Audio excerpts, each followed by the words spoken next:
Hello students, NPC platform पर स्वामी sir की केमशाला में एक बार फिर आपका स्वागत है। हम लोग पढ़ रहे हैं इलेक्ट्रॉनिक इफेक्ट्स और लास्ट क्लास में आप लोगों ने पढ़ा था इंडक्टिव इफेक्ट जो दो टाइप का होता है, प्लस आई और माइनस आई। देखिए आज की क्लास में क्या खास होने वाला है। आज की क्लास में आप पढ़ने जा रहे हैं रेजोनेंस।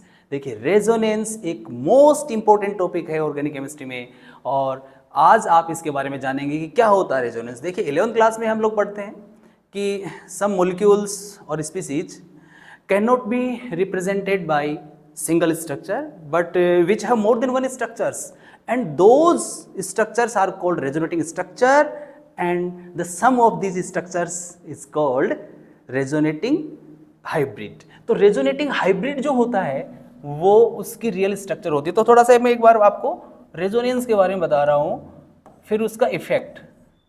लाइक बेंजीन जो केकुले स्ट्रक्चर होती हैं उसमें हम लोग कैसे ड्रॉ करते हैं बेंजीन की स्ट्रक्चर्स को, कि एक बार पाई बॉन्ड को जैसे इस टाइप से हमने शो किए और यही पाई बॉन्ड फिर ट्रांसफ़र होके और इस पोजीशन में आ गए। तो इसको हम कैसे दिखाएंगे कि देखिए ये यहाँ से यहाँ, ये यहाँ से यहाँ और ये यहाँ से यहाँ। और इसको प्रूव कैसे करते हैं भाई कि दोनों जो स्ट्रक्चर है वो रेजोनेटिंग स्ट्रक्चर है। वी नो कि जो सिंगल बॉन्ड लेंथ है कार्बन कार्बन की वो होती है 154 पिकोमीटर और जो डबल बॉन्ड लेंथ होती है वो होती है 134 पिकोमीटर। बेटे जी अगर बेंजीन की बॉन्ड लेंथ की बात करें हम, जो ऑल 6 कार्बन हैं जो ईच अदर अटैच्ड हैं, अगर उनकी बॉन्ड लेंथ की बात करो तो वो होती है 139 पिकोमीटर। तो इसको कैसे एक्सप्लेन करोगे कि यार जो डबल बॉन्ड है ना वो लोकलाइज्ड नहीं है, वो एक जगह फिक्स नहीं है, वो एक जगह से दूसरी जगह ट्रांसफर हो रहा है ना, डीलोकलाइजेशन। तो delocalisation of pi electron is non resonance, यानी पाई इलेक्ट्रॉनों का डीलोकलाइजेशन होना चाहिए। और इससे पहले वाली क्लास में आपने जब इंडक्टिव इफेक्ट पढ़ा तो उसमें आपने पढ़ा था शिफ्टिंग ऑफ सिग्मा इलेक्ट्रॉन्स। अरे भाई यहाँ सिग्मा इलेक्ट्रॉन का नाम मत लेना ना ना, ये जो शिफ्टिंग है या जो डीलोकलाइजेशन है ये पाई इलेक्ट्रॉन्स की है। तो पाई बॉन्ड जो आपको दिख रहा है बेंजीन में वो ट्रांसफर हो रहा है एक जगह से दूसरी जगह, कि यहाँ से यहाँ, यहाँ से यहाँ, ये यहाँ से यहाँ। तो देखो एक नई स्ट्रक्चर इस टाइप की बन गई। तो ये भी बेंजीन है, ये भी बेंजीन है। वी नो कि रेजोनेटिंग स्ट्रक्चर होती हैं वो रियल स्ट्रक्चर नहीं होती हैं। रेजोनेटिंग हाइब्रिड रिप्रेजेंट करता है रियल स्ट्रक्चर को। तो अगर मैं इन दोनों का जो केकुले स्ट्रक्चर्स हैं, डेवार नहीं बनाई मैंने, डेवार स्ट्रक्चर नहीं बनाई मैंने, जो केकुले स्ट्रक्चर्स हैं इन स्ट्रक्चर्स का अगर हम सम करें तो बेटे जी स्ट्रक्चर बनेगी कुछ कुछ ऐसी, है ना। और इसको पूरा एक ऐसे ये लो रसगुल्ला खिला दिया, है ना, ऐसे बना सकते हो। अभी जो मैं बनाना चाह रहा था इसको डॉटेड लाइन में बना सकते हो, देखो ऐसे। तो ये है रेजोनेटिंग हाइब्रिड। तो इस टाइप का रेजोनेंस तो हमने पढ़ रखा है 11th में कि यार कुछ ऐसे मोलिक्यूल्स या आयंस होते हैं जो सिंगल स्ट्रक्चर से उनकी स्ट्रक्चर को हम रिप्रेजेंट नहीं कर सकते, उनकी more than one structure possible होती हैं और all these possible structures are called resonating structures and sum of the resonating structure is called resonating hybrid, and resonating hybrid represents the real structure of the species. ठीक है, resonating hybrid represents the real structure of molecule. तो आइए students हम resonance effect की बात कर रहे हैं। अब रेजोनेंस इफेक्ट जो है वो दो टाइप का होता है।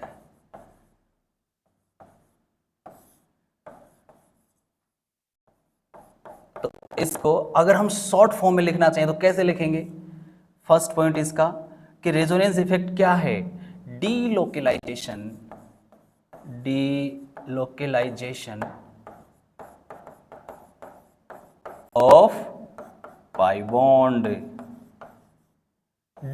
Delocalisation of pi bond. ठीक है, तो इसमें कॉन्जुगेट सिस्टम होता है और उस कॉन्जुगेट सिस्टम में पाई बॉन्ड है उसका डीलोकलाइजेशन होता है, वो रेजोनेंस होता है।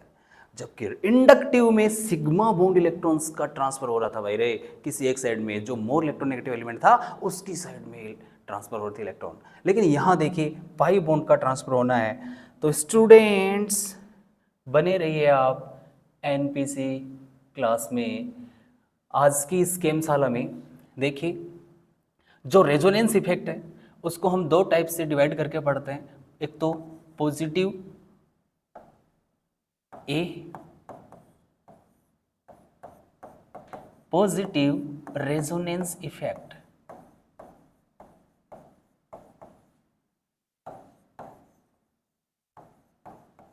पॉजिटिव रेजोनेंस इफेक्ट कि रेजोनेंस होगा, है ना। कोई कॉन्जुगेट सिस्टम है, उसके अंदर कोई ग्रुप है, वो पॉजिटिव रेजोनेंस इफेक्ट से करेगा। इसको प्लस आर और प्लस एम से डिनोट करते हैं, है ना, पॉजिटिव रेजोनेंस इफेक्ट, और you can say positive mesomeric effect.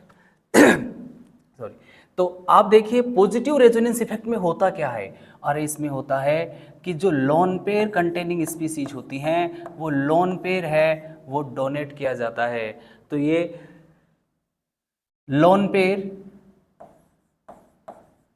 Donate करने वाली स्पीसीज होती हैं। ध्यान रखने वाली बात ये है, जैसे OH है, अब इसके ऊपर लोन पेयर है, OR है ना, NH2,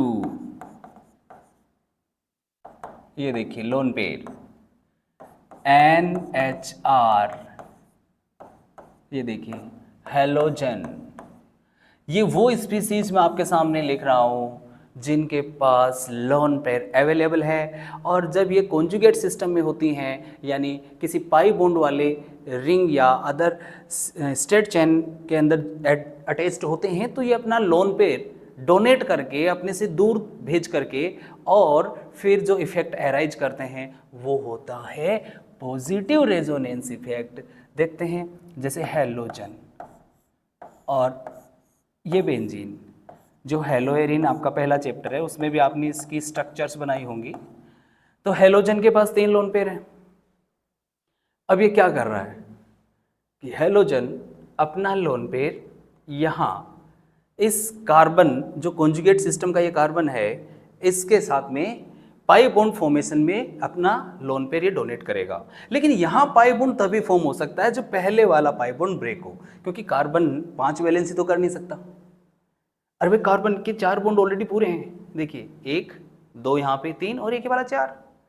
तो ये वाला पाई बॉन्ड जब तक ब्रेक नहीं होगा तब तक ऊपर वाला लोन पेयर पाई बॉन्ड में इन्वॉल्व नहीं हो सकता। तो ये दोनों काम एक साथ होते हैं। ये पाई बॉन्ड यहाँ से ट्रांसफर होकर ऑर्थो पोजीशन पे चला जाता है, और ये लोन पेयर है जो हेलोजन का लोन पेयर है वो किस में इन्वॉल्व हो रहा है, कॉन्जुगेशन में, पाई बॉन्ड फॉर्मेशन में। तो एक न्यू स्ट्रक्चर यहाँ पे हम ड्रॉ कर सकते हैं, और वो स्ट्रक्चर क्या बनती है, हेलोजन डबल बॉन्ड, यहाँ पे 2 इलेक्ट्रॉन्स, और जिस कार्बन पे 2 इलेक्ट्रॉन आ गए उस पर चार्ज कौन सा आ जाएगा, नेगेटिव। और जो 2 पाई बॉन्ड है वो अपनी जगह पे हैं, अपनी पोजीशन पे एज इट इज, जो यहाँ पे थे वो यहाँ पे देखिए। लेकिन हुआ क्या एक्चुअली, ये दोनों इलेक्ट्रॉन यहाँ पाई बॉन्ड का फॉर्मेशन कर रहे हैं, और पहले वाला पाई बॉन्ड जो इस कार्बन पर था वो ट्रांसफर हो रहा है एट ऑर्थो पोजीशन। तो 2 electron as a lone pair जब यहाँ प्रेजेंट होंगे तो नेगेटिव चार्ज तो आएगा ही, तो ऑर्थो पोजीशन पर नेगेटिव चार्ज आ गया। अब आपको पता है, भली भांति जानते हो, you know that carbon less electronegative element होता है और ये नेगेटिव सहन नहीं करता है ना। तो ये कहेगा भाई मेरी हेल्प करो, प्लीज हेल्प मी। अब एक बात बताओ, इस कार्बन की हेल्प कौन करे जिस पे नेगेटिव चार्ज है, तो कहते ना पड़ोसी, पड़ोसी काम आएगा भाई, पड़ोसी हेल्प करेगा। तो जो नेबरिंग कार्बन है ये वाला, वो नेबरिंग कार्बन क्या बोलेगा, यानी कि इसका जो पी ऑर्बिटल है वो इसके पी ऑर्बिटल के साथ में, है ना, कोलैटरल ओवरलैपिंग करेगा और उससे पाई बॉन्ड फॉर्म होगा। लेकिन उसी सिचुएशन में होना क्या है कि ये वाला पाई बॉन्ड ब्रेक होकर के और पैरा पोजीशन पे ट्रांसफर हो जाएगा। तो देखिए इसको आप लोग क्या बोलते हो, आगे आगे तुम और पीछे पीछे हम। यानी ये देखो, ये लोन पेयर यहाँ, तो ये आगे से ट्रांसफर हो जाएगा। तो नेक्स्ट रेजोनेटिंग स्ट्रक्चर जब आप ड्रॉ करोगे इसकी, तो ये क्या होगा कि यहाँ तो एक नया पाई बॉन्ड बन गया, ये देखिए, और ये वाला पाई बॉन्ड ब्रेक होके यहाँ पे 2 इलेक्ट्रॉन और negative charge at the para position, और ये वाला pi bond as it is अपनी जगह पे, देखो ये वाला पाई बॉन्ड, और हेलोजन है उस पर प्लस चार्ज आ गया। अच्छा प्लस चार्ज क्यों आया? क्योंकि उसका लोन पेयर है वो इन्वॉल्व हो गया कॉन्जुगेशन में, पाई बॉन्ड फॉर्मेशन में, इसलिए हेलोजन पे तो पॉजिटिव चार्ज आना ही है। अरे वाह भाई, एक बार ऑर्थो पे नेगेटिव चार्ज आया, अब है ना पैरा पे नेगेटिव चार्ज आ गया। अरे ये भी तो कार्बन ही है, अरे ये भी तो कार्बन ही है, कार्बन लेस इलेक्ट्रोनेगेटिव, नेगेटिव वो सहन नहीं करता है। फिर बोलेगा भाई मेरी मदद करो ना, मेरे सिर पे ये वजन है ना, इस वजन को हटाना मुझे। तो इसका नेबरिंग कार्बन देखो ये क्या बोलेगा कि इधर पटक बीच में, इधर पटक, ये यहां से यहां पाई बॉन्ड बनाएंगे और ये वाला पाई बॉन्ड टूट करके वापस ऑर्थो पोजीशन पे चला जाएगा और एक न्यू स्ट्रक्चर ड्रॉ हो जाएगी। इस वाले स्ट्रक्चर में आपने एरो बनाए, एरो साइन आपको जो बोल रहे हैं उनको ध्यान से सुनो। क्या बोल रहा है कि भाई ये 2 इलेक्ट्रॉन है ना, देखो ये ऐसे मैंने डॉट बनाए और इनके बीच में से ऐसे एरो बना करके, और ऐसे जो ये बॉन्ड था बिटवीन दीज 2 कार्बन, यहां पर मैंने इसको छोड़ दिया, यहां पर इसका एंड कर दिया। इट मीन्स कि ये दोनों इलेक्ट्रॉन यहां एक नया बॉन्ड बनाएंगे। भाई पहले से एक बॉन्ड तो है ही, नया बॉन्ड बनाएंगे तो कौन सा बनेगा? पाई बॉन्ड ही बनेगा ना, तो यहां पे पाई बॉन्ड बनेगा। लेकिन ये पॉसिबल तभी है जब पहले से बना हुआ इसका पाई बॉन्ड वो ब्रेक हो और उसके इलेक्ट्रॉन उससे आगे ट्रांसफर हो जाएं। तो ऐसा होने पर ये बनेगा X+ डबल बॉन्ड। देखिए बाकी जो चीज आपको जैसी दिख रही है ना वैसे ही वैसे लगा दो। ये बॉन्ड देखो यहां अपनी पोजीशन में है, इस पर कोई एरो वैरो नहीं है, एज इट इज इसको बनाओ। ये लोन पेयर यहां पाई बॉन्ड फॉर्म करेगा, तो देखो ये पाई बॉन्ड फॉर्म कर दिया इसने, और ये पाई बॉन्ड टूटेगा और इसके दोनों इलेक्ट्रॉन वापस ऑर्थो पोजीशन पे चले जाएंगे और यहां पर आ जाएगा नेगेटिव चार्ज। तो देखिए ऑर्थो पोजीशन में नेगेटिव चार्ज, एट लास्ट क्या होना है कि वापस ये जो लोन पेयर है यहां पाई बॉन्ड बनाएगा और ये पाई बॉन्ड जो हेलोजन ने बनाया था वापस हेलोजन पे ट्रांसफर हो जाएगा, और लास्ट जो स्ट्रक्चर आप ड्रॉ करोगे उसमें वापस आप लोग कहोगे कि देखिए ये पाई बॉन्ड अपनी जगह यहाँ पे है, ये यहाँ पर है, और एक नया पाई बॉन्ड यहाँ बन गया है। ये वाला पाई बॉन्ड ब्रेक होकर के वापस इस पे 6 इलेक्ट्रॉन यानी कि 3 लोन पेयर और पॉजिटिव यहाँ पे क्लियर हो जाएगा। तो इन सारे स्ट्रक्चर्स में आप लोगों ने क्या देखा कि हेलोजन इलेक्ट्रॉन्स को विड्रा कर रहा है या डोनेट कर रहा है? अरे भाई डोनेट ही कर रहा है ना, हेलोजन बेचारा इलेक्ट्रॉन कॉन्जुगेशन के लिए अवेलेबल करवा रहा है, वो प्रोवाइड करवा रहा है, वो हेलोजन क्या कर रहा है, लोन पेयर अपना दे रहा है। तो हम इसको क्या बोलेंगे कि पॉजिटिव रेजोनेंस इफेक्ट है, और इसमें पाई बॉन्ड का ट्रांसफर है। आपने सिग्मा बॉन्ड का ट्रांसफर कहीं भी देखा क्या? कहीं भी देखा क्या? नहीं। तभी तो मैंने कहा ना कि ये जो रेजोनेंस इफेक्ट है ये डीलोकलाइजेशन ऑफ पाई बॉन्ड है, ये डीलोकलाइजेशन ऑफ पाई इलेक्ट्रॉन्स है या पाई बॉन्ड है। तो पॉजिटिव मेसोमेरिक इफेक्ट शो करने वाले ग्रुप्स कौन से हैं? तो याद रखिए, दिमाग में एक ही बात आनी चाहिए कि यार पॉजिटिव मेसोमेरिक इफेक्ट है ना वो शो करेंगे लोन पेयर कंटेनिंग ग्रुप्स। तो कहीं भी आपको ना लोन पेयर कंटेनिंग ग्रुप अगर दिख जाए और वो किसी पाई बॉन्ड सिस्टम से अटैच्ड हो, तो पाई बॉन्ड सिस्टम से attached group containing lone pair पक्का क्या होना है?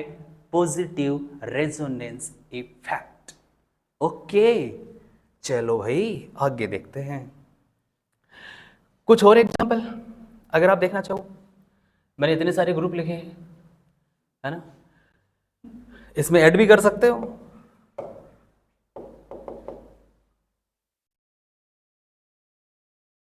NHCOR, ये देखिए अगर ये ग्रुप जुड़ा हो तो भी देखो लोन पेयर अवेलेबल, अरे लोन पेयर अवेलेबल करवाना वाला ग्रुप चाहिए हमें। तो अगर मैं आपसे कहूं कि भाई यहां पे OH और ये लो,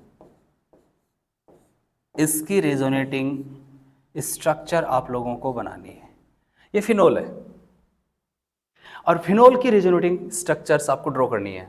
draw the resonating structure of phenol, then वही प्रोसेस फॉलो करोगे जो यहाँ पे थी कि यहाँ पर हमने अक्स जो हेलोजन अटैच करके और उसका लोन पेयर यहाँ पे इन्वॉल्व किया था in the formation of pi bond.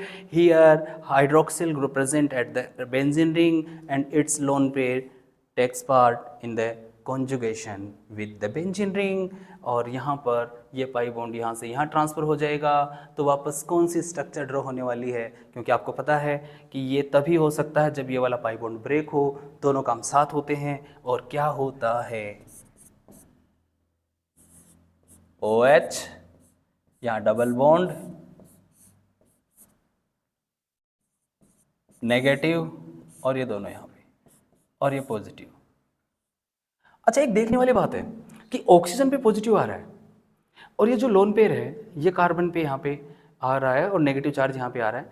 तो इसमें देखने वाली बात है कि जिसने लोन पेयर डोनेट किया है उस पर तो पॉजिटिव चार्ज आ गया, और जिसने bond pair pi bond pair accept किया है, गेन किया है, उस कार्बन पर नेगेटिव आ रहा है। तो भाई सीधी बात है, जिस पर इलेक्ट्रॉन जाएंगे तो वहाँ इलेक्ट्रॉन डेंसिटी इंक्रीज होगी, और जो इलेक्ट्रॉन डेंसिटी इंक्रीज होगी ना तो वहाँ तो नेगेटिव चार्ज ही आना है, वहाँ तो नेगेटिव चार्ज ही आना है। और जो जिसने बेचारे ने अपने लोन पेयर दे दिए, अपना इलेक्ट्रॉन दे दिया किसी को, तो उसके पास तो कमी हो जाएगी, है ना, तो वहाँ तो डेफिशिएंसी ऑफ इलेक्ट्रॉन हो जाएगी, और डेफिशिएंसी ऑफ इलेक्ट्रॉन को शो करेंगे प्लस साइन से, और जो एफिशिएंसी है या जहाँ पे इलेक्ट्रॉन डेंसिटी इंक्रीज हो गई है उसको हम रिप्रेजेंट करेंगे नेगेटिव साइन से, यानी नेगेटिव चार्ज। अब इसका आगे कैसे ट्रांसफर होना है वो जैसे यहाँ पे हुआ था, कैसे ये लोन पेयर, इसको ऐसे याद रखिए कि भाई कार्बन है, इस कार्बन से नेगेटिव सहन नहीं होता। मतलब छोटे बच्चे के सिर के ऊपर 20 किलो वजन रख दिया आपने, और वो छोटा बच्चा यार 20 किलो वजन कैसे सहन करेगा, वो कहेगा प्लीज हेल्प मी। अरे उसकी हेल्प करेगा कौन, उसका नेबरिंग कार्बन, यानी उसके पास में कौन है, वो क्या बोलेगा, इधर पटक बीच में, एक तरफ से तू पकड़ एक तरफ से मैं पकड़ूं, और लेकिन ये तभी हो पाएगा जब ये वाला पाई बॉन्ड टूट जाएगा। तो मेरी बात समझ लो, तुम आगे आगे तुम, पीछे पीछे हम, ये वाली बात यहां पे ध्यान रखनी है कि ये दो